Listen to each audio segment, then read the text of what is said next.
Hello guys, අපි දැන් ඉන්නේ හසලක. අපි අද යනවා ගලමුදුන කනිෂ්ඨ විද්‍යාලයට ප්‍රින්ටරයක් සහ අනිකුත් බඩු ලබා දෙන්න. ඉතින් අපි දැන් ගලමුදුන ගම්මානයට යන තැනට ඇවිල්ලා ඉන්නේ.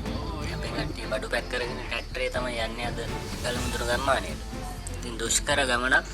පේනවනේ ඔයාලට යන මාර්ගය ඉතාම දුෂ්කරයි. කිලෝමීටර 8ක විතර දුරක් තියෙන මේ ගම්මානයට යන්න මේ කැලේ මැදින්. මේක අඩිත් තියෙන පේනවනේ ඔයාලට අඩි ඉස්සලා ඇවිල්ලා තියෙන උඩ ඉඳලා.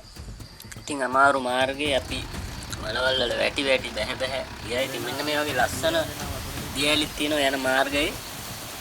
මේ තියෙන්නේ තවත් දියැල්ල. ඉතින් මෙතනින් නාගෙන තමයි අපි ගියේ උඩහට.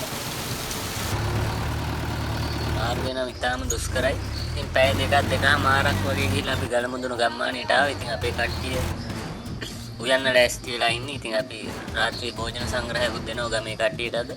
ඉතින් පේනවනේ මීදුමෙන් වැහෙන්න හදන්නේ ගම. ඉතින් ඔන්න අපි ඉස්කෝලේ ළමයි කට්ටිය එකතු කරගෙන ලොකු අඩුපාඩුවක් තිබ්බ ප්‍රින්ටරේ ලබා දෙන අවස්ථාව තමයි මේ. ඉතින් ළමයි ආසාවෙන් මේ ලබා ගත්තා. ඉතින් මේ කටයුත්ත පිටිපස්සේ ගොඩක් අය අපිට උදව් කරා. ඉතින් නම් වශයෙන් කියන්න අමාරුයි. ඉතින් ඒයට ගොඩක් පිං අපිට මේ දේ කරන්න සහයෝගය ලබා දුන්නට.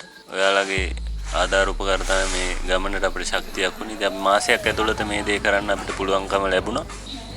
ඉතින් අපි ඊළඟට මේ පොඩි ළමයින්ට ඇඳුම් වගේකුත් ගෙනාවා. චෝටි කට්ටියට. ඉතින් ඒවත් බෙදලා දීලා ඊට පස්සේ මෙයාලට රාත්‍රී භෝජන සංග්‍රහය දුන්නා අපි.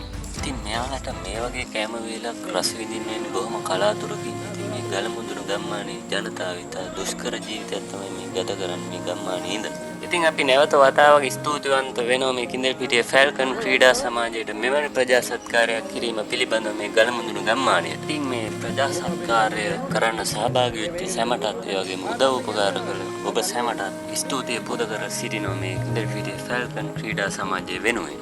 ඉතින් අපි සුබ පතනවා මේ කිඳිල්පිටිය ෆැල්කන් ක්‍රීඩා සමාජයට තවත් මෙවැනි ප්‍රජා සත්කාර කිරීමට ශක්තිය ධෛර්යය ලැබෙන්න කියලා ප්‍රාර්ථනා කරනවා.